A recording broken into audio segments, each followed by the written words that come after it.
Del Santo Evangelio según San Mateo. En aquel tiempo Jesús se retiró a la comarca de Tiro y Sidón. Entonces una mujer cananea le salió al encuentro y se puso a gritar: «Señor, hijo de David, ten compasión de mí. Mi hija está terriblemente atormentada por un demonio». Jesús no le contestó una sola palabra, pero los discípulos se acercaron y le rogaban: «Atiéndela, porque viene gritando detrás de nosotros». Él les contestó: «Yo no he sido enviado sino a las ovejas descarriadas de la casa de Israel». Ella se acercó entonces a Jesús y postrada ante él le dijo: «Señor, ayúdame». Él le respondió: «No está bien quitarles el pan a los hijos para echárselos a los perritos». Pero ella replicó: «Es cierto, Señor, pero también los perritos se comen las migajas que caen de la mesa de sus amos». Entonces Jesús le respondió: «Mujer, qué grande es tu fe, que se cumpla lo que deseas». Y en aquel mismo instante quedó curada su hija. Palabra del Señor. Hola, ¿qué tal, mis queridos amigos y amigas?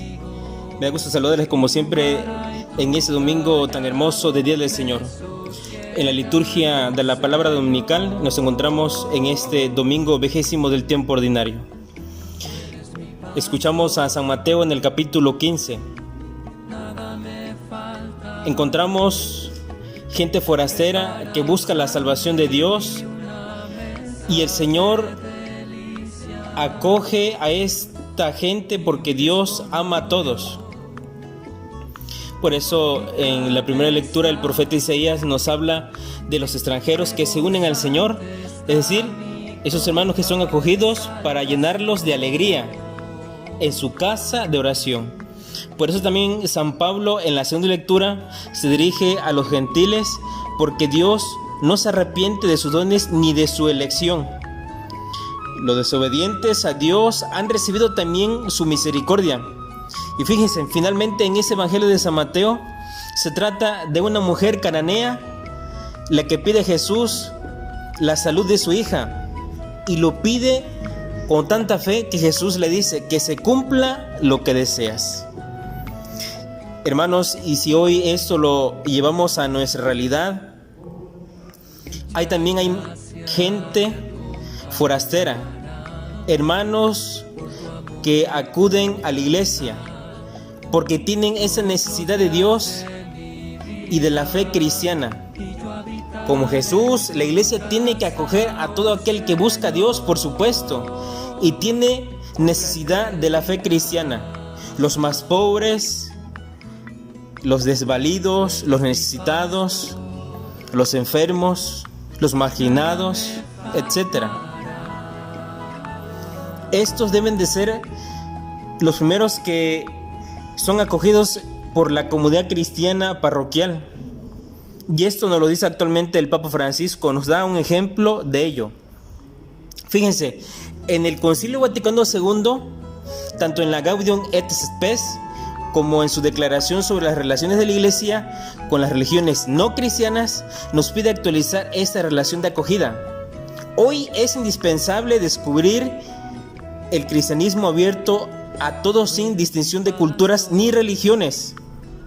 El Evangelio, hermanos, es abierto a Oriente y a Occidente, porque todos tienen derecho a sentarse en la mesa del Señor en el reino de Dios, como encontramos en Mateo 8:11. El comportamiento de Jesús con la cananea fue el ejemplo para la primitiva iglesia que tenía el problema de la admisión de los gentiles a la comunidad. Esa mujer cananea, Jesús le dice: que se cumpla lo que deseas. Fíjense, a menudo nuestra voluntad también coincide con lo que Dios quiere para nosotros. No tiene que haber contradicción entre la voluntad de Dios y el propio bien. Pero la voluntad y el deseo de la cananea era que su hija se curara. Y finalmente alcanzó esta curación. Dios siempre quiere nuestro bien, hermanos.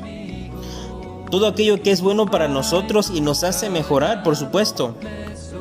lo único que se nos pide es lo mismo que pidió a la mujer cananea: tener fe en Él. Eso es la clave, la confianza en Dios, mis hermanos. Cuando la fe inspira nuestros deseos, es cuando Dios nos da lo que necesitamos y pedimos. Por eso, ese evangelio de ese domingo es un buen ejemplo que nos enseña a ustedes y a mí para acercarnos a Jesús con esa sencillez y fe para pedir lo que necesitamos, aquello que nos aflige, aquello que necesitamos sanar, curar, liberar. Por lo tanto, hermanos, hoy esta palabra de Dios, evangelio, nos exhorta a que cumplamos la voluntad de Dios por la fe que tenemos puesta no en los hombres, sino en Él. Que el Señor te bendiga. En el nombre del Padre, del Hijo y del Espíritu Santo. Reciban un abrazo fraternal. Paz y bien. Nos seguimos cuidando casa, seguimos en oración. Y que el Señor siempre los proteja de esta pandemia. Saludos y sean felices. Su hermano, el Padre Paco Javier. Que pasen bonito domingo.